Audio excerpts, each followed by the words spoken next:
Episode 24 for the Mystic Place blog and podcast, Neato Robotics Vacuum. This is Chris Grabowski. In this episode, I will be discussing the Neato Robotics robotic vacuum, and that's Neato Robotics.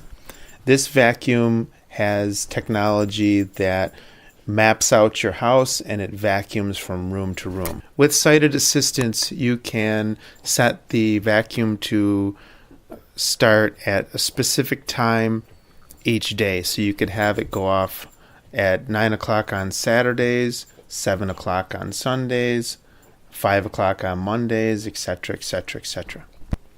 The vacuum comes with a charging dock, the vacuum itself, 3 filters, and magnetic strips. The magnetic strips are used to keep the vacuum out of a specific room if you don't want it to go into a specific area. The vacuum also has technology to keep away from stairs. So if it's vacuuming near stairs and the stairs are going down, it will keep away from the stairs. Now, I haven't tested that. In the areas where stairs are going down, I would just close the door. On the top right of the vacuum, you have an LCD screen, and then you have 1, 2, 3, 4, 5 buttons.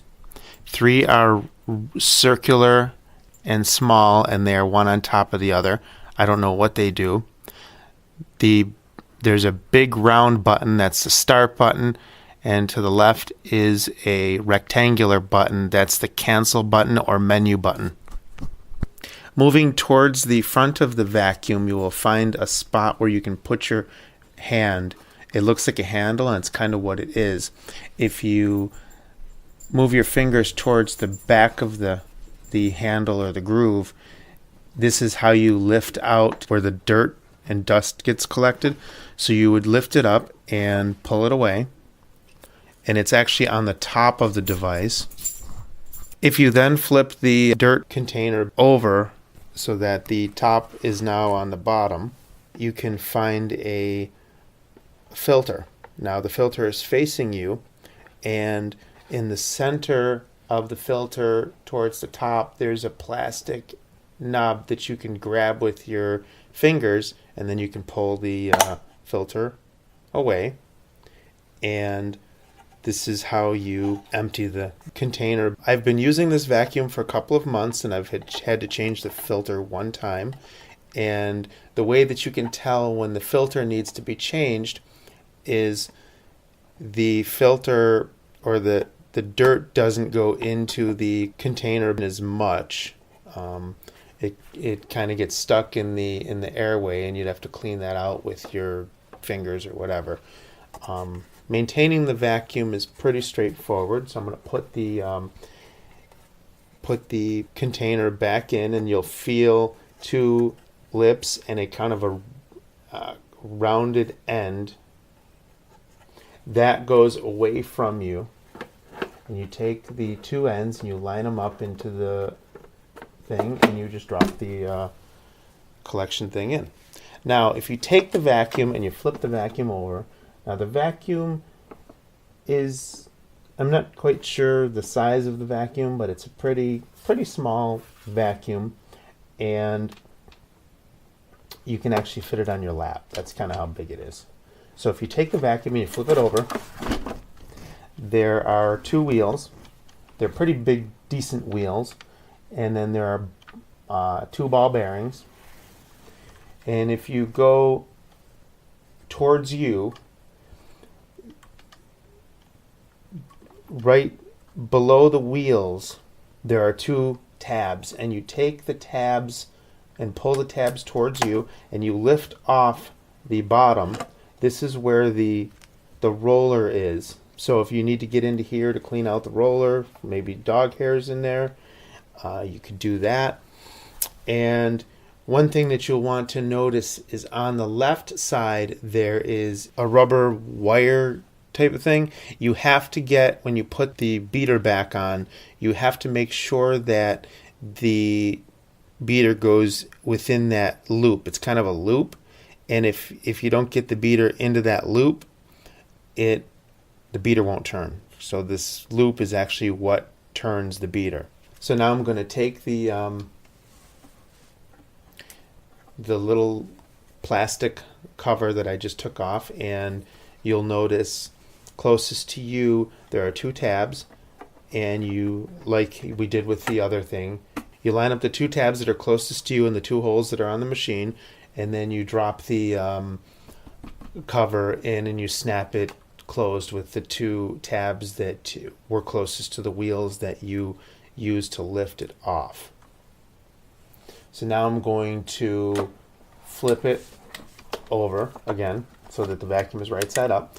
One thing that you want to keep in mind with the dock is the dock is just this flat thing that you stand straight up, and there are two metal strips.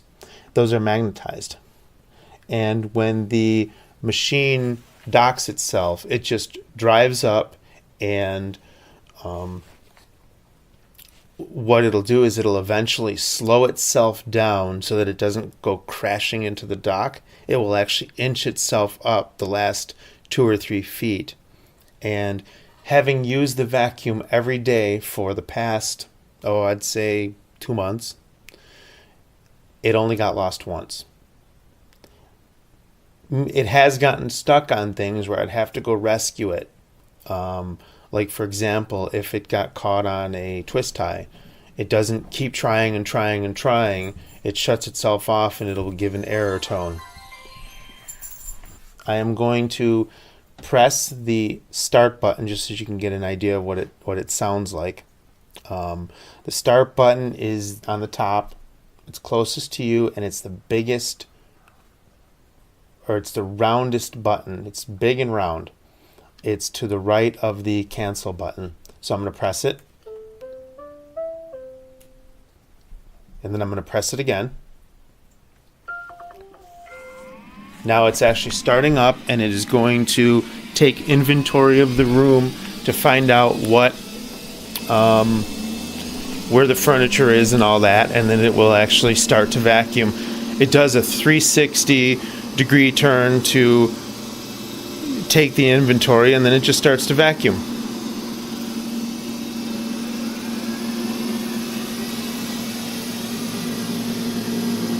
And I don't know if you can hear it, but it's vacuuming right now.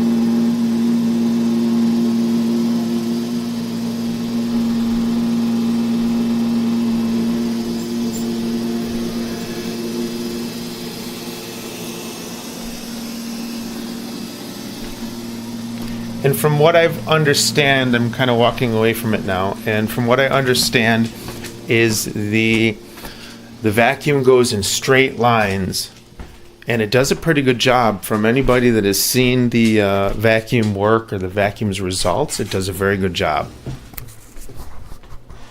I would highly recommend this robotic vacuum. I would say in the next 45 minutes, the vacuum will be done and it will dock itself. I hope you have enjoyed listening to this recording of the Neato Robotics robotic vacuum. My contact information follows.